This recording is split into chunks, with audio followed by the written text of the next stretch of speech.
अचानक police station में रात को फोन की घंटी बजी। आधी नींद में एक हवलदार ने फोन उठाया। दूसरी ओर से एक आदमी घबराहट हुआ बोल रहा था, साहब यहाँ गाड़ी में एक लाश पड़ी है, आप जल्दी आ जाओ। हवलदार ने जल्दी से पता नोट किया और वायरलेस पर पेट्रोलिंग टीम को मैसेज दे दिया।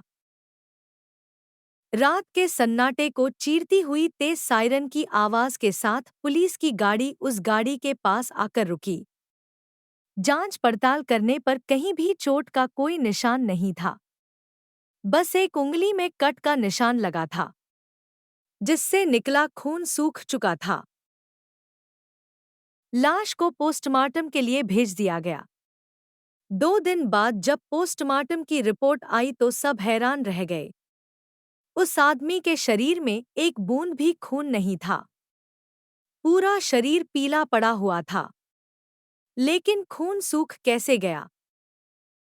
डॉक्टर ने बताया। उसे सुनकर इंस्पेक्टर को विश्वास नहीं हुआ। उसने कहा, इस उंगली के कट से किसी ने सारा खून चूस लिया है।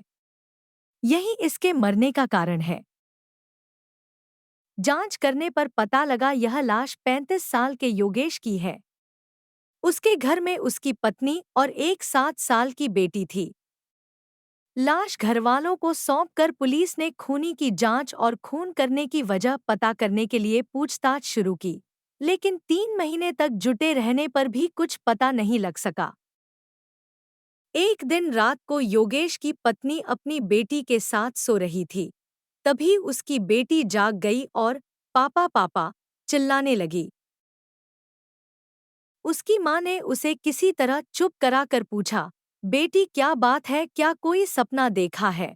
वह बोली, नहीं माँ, पापा सामने खड़े थे और कह रहे थे अपनी उंगली में एक कट लगा ले, फिर वे मुझे ले जाएंगे। मम्मी जल्दी से मेरी उंगली में एक कट लगा दो।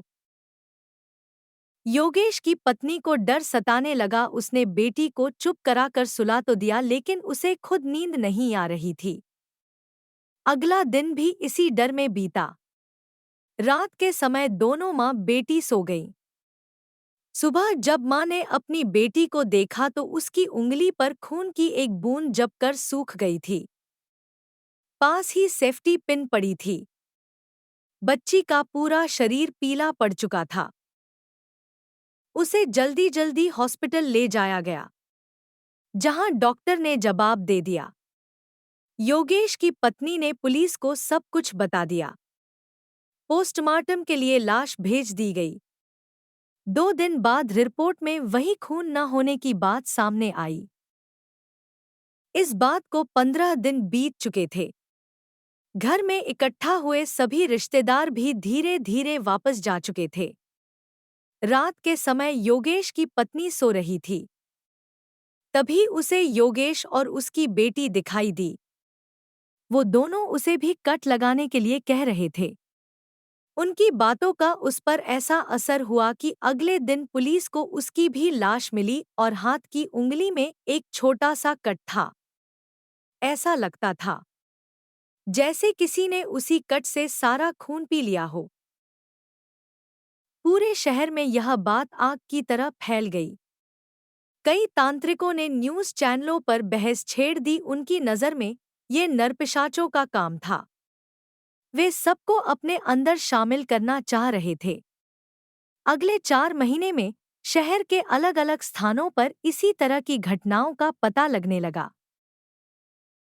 जहां पहले घर का एक व्यक्ति मृत पाया जाता, फिर वे अपने घर के बाकी सदस्यों को नरपिशाच बनने के लिए उंगली पर कट लगवाता और सारा खून पी लेता था। इस खबर का असर यह हुआ कि अंधेरा होते ही पूरे शहर में सन्नाटा पसर जाता।